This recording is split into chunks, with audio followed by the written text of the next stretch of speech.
Good morning. I wanted to get back with you this morning with some additional news as we work to solve the abduction and likely murder of Michelle McCoy. As I mentioned last night, we recovered remains that we believe to be hers, and we continue to process that scene and work to obtain a positive identification and cause of death. Last night, detectives were able to develop probable cause and obtain an arrest warrant with a charge of kidnapping for Larry Thompson, a 52-year-old black male. He is reported to be the boyfriend of Michelle McCoy, and we believe him to be responsible for her disappearance. Immediately after obtaining the warrant, we attempted to serve it at the suspect's residence on Darlington Road, but at this time he remains at large. We need the public's help in providing us with any information they may have about his whereabouts. And based on his criminal history, violent criminal history, and the fact that he is now a named suspect, we believe he is dangerous. He has reportedly made statements to his family that he will not go back to prison. We know Larry Thompson has connections to both Nassau and Duval counties. We ask that anyone that might see Larry Thompson, or if you have information related to his whereabouts, please contact us in one of several ways. They can call the Jacksonville Sheriff's Office at 630-0500. They can email us anonymously at jsocrimetips@jaxsheriff.org, or, of course, they can call Crime Stoppers at 1-866-845-TIPS. That's 847. And this is a picture of the 52-year-old black male, Larry Thompson, that we believe is responsible for the abduction of Miss Michelle McCoy. And I'll open for questions. Are you looking for any other suspects in this case? Pardon me? Are you looking for any other suspects in this case, or has anyone else been arrested? Not at this time. Not at this time. Sure. Can you tell us more about the meeting? There was the meeting that she was concerned about. She was afraid to go with this person. Do you know what that meeting was about?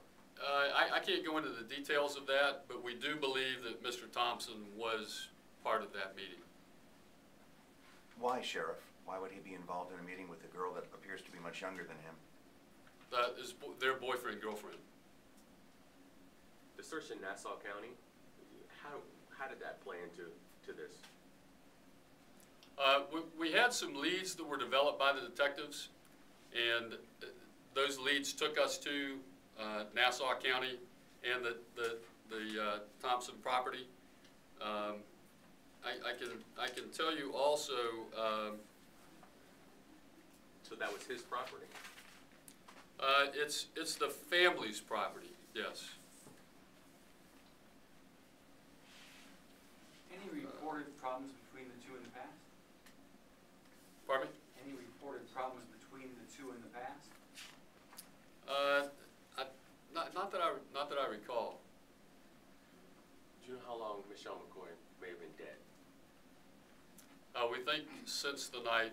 Well, that's going to have to be determined by the medical examiner. We don't know that at this time. Sheriff, you had mentioned that there were some things that could have been done differently, and that there's an internal investigation going on. Can you talk to us about, I mean, if things have been done differently, is there a possibility that this young lady might have been found? Well, we're looking to see if the officer should have done more the night of the original report on the 10th. We don't know that he should have. That's why we're looking into that, to see if he should have. I can't tell you right now. I don't see anything to indicate that it would have changed, anything that they could have done that would have changed the outcome in this case. There was a man who made a 911 call who said, you know, they're kidnapping her, and then it was filed as an information report and not a crime report, as if to say a crime hadn't been committed, but obviously one has. So how can you say that nothing was done wrong? Well, I'm not saying nothing. Possibly. I'm not saying nothing was done wrong. I'm telling you that we're looking into that. Do you believe the suspect's still in this area, or do you think he could be somewhere outside of Jacksonville, outside of Florida? Well, he does have those connections to Nassau County, obviously.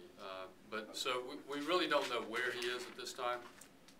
Were there other people at the meeting between Michelle and the suspect? Were there other people in the car that at night? I really can't go into those details at this time. Sheriff, I don't want to belabor that point, but there was evidence that the man collected that night Michelle McCoy's shoe and a rope. Do you think that evidence should have been taken into custody by officers? Oh, absolutely. Absolutely. But what you asked was, could I, tell you that the officers should have done something different that might have saved this woman's life? And my answer is no. I don't know of anything he could have done that would have changed the outcome of this case. That's what I'm telling you. If the evidence had been recovered, though, do you think The evidence wouldn't have mattered at that point. It takes time to follow up on that evidence. One more question. Any other questions? This past record of Thompson, are any of these in relation to McCoy? I see a injunction for protection and also a few years back, lewd lascivious with offender less than 18. Yeah, I don't believe any of those were related to her. I'm not sure. We'd have to look into those particular cases. They could, Melissa and Mike can run that down for you if you're interested in that. Thank you. All right, thank you. Thank you, Sheriff.